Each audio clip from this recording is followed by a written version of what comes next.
Hi, and welcome to this introduction about if you should start your startup alone or with partners. Research has shown that 80% of the most successful companies were started with several partners. Even Mark Zuckerberg started with several partners, but he lost them along the way. It's not so surprising because if you want to grow big, you need investors, usually. And most of those successful companies have investors. And investors very much like that you have a company with multiple partners. That's the reason. So this number of 80% doesn't say that much. There are many advantages, but from my experience, my own experience, there are also some disadvantages while starting your company with partners. They say two people know more than one, and that's one of the best reasons not to start alone, but with somebody else. But it can also be very useful to have different personalities. For example, currently in one venture, I work together with 4 partners, and we all have different personalities. I'm always been a risk taker. And luckily, when I do foolish steps, when I make foolish steps, some of my partners will hold me back. This way, they avoid that I be too foolish.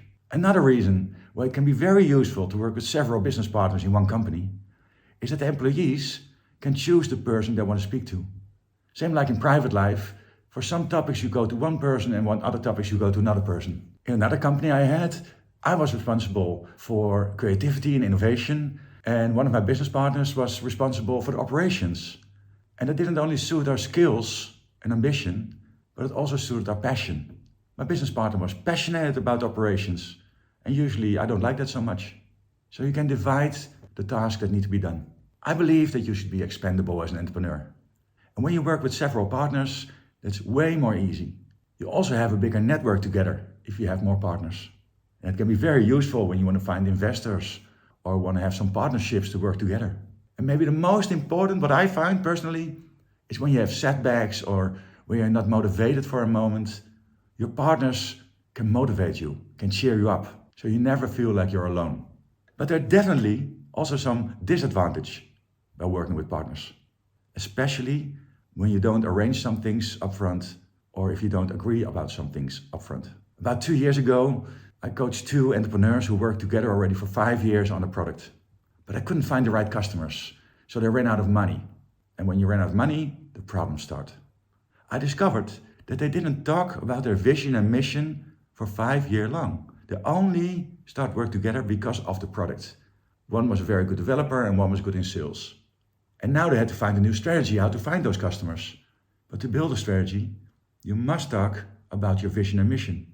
You must be sure that you both agree on that. When we could finally talk about what kind of vision is behind this company and what kind of mission the company has, they found out that they were totally no match together and they had to split up. Another problem that often occurs when working with different partners is to argue about payments, about money. Who earns what? And why is this? Because if you work 200 hours per month and your partner also works 200 hours, it doesn't mean that you work both as efficient. If you always come up with ideas and the other person only comes to the operational things, who earns more? In my company, I work with 3 equal shareholders, and we avoid this problem by not looking at how many hours people work, but about what talents we use. What talents do we have and do we use when we work? But I get back to this in another video. Very often I also see problems among partners when business is not going that well and one partner wants to leave the company. If there's no money in the company anymore and one of the partners wants to leave, how do you pay them? How much do you pay them? When do you pay them?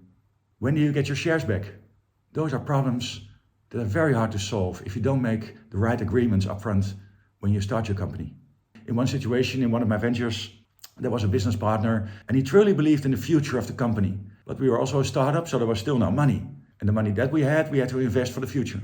And he totally believed that we will make very good revenue and profit. And when he left, he said, I want my investment back. And maybe even a little bit more. That's a very difficult situation to solve. Because if you don't have revenue and profit yet, how can you ask to get money out of the company? The company doesn't have value yet. And it's very easy to have an argument about these kind of things. One of the most important lessons I learned is to not work together with somebody who's not a true entrepreneur. Some people just want to have the title of being an entrepreneur or boss. Everybody can learn to become an entrepreneur, but if they didn't learn it yet, don't work together with them. The biggest mistake you can make is to only work with somebody as an equal partner or a shareholder because of their skills. Skills you can hire.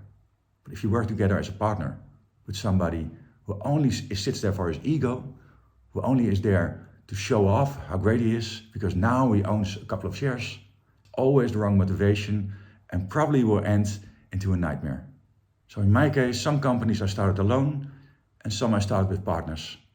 But the worst thing you could do maybe is to start a company with partners because you're too scared to start alone.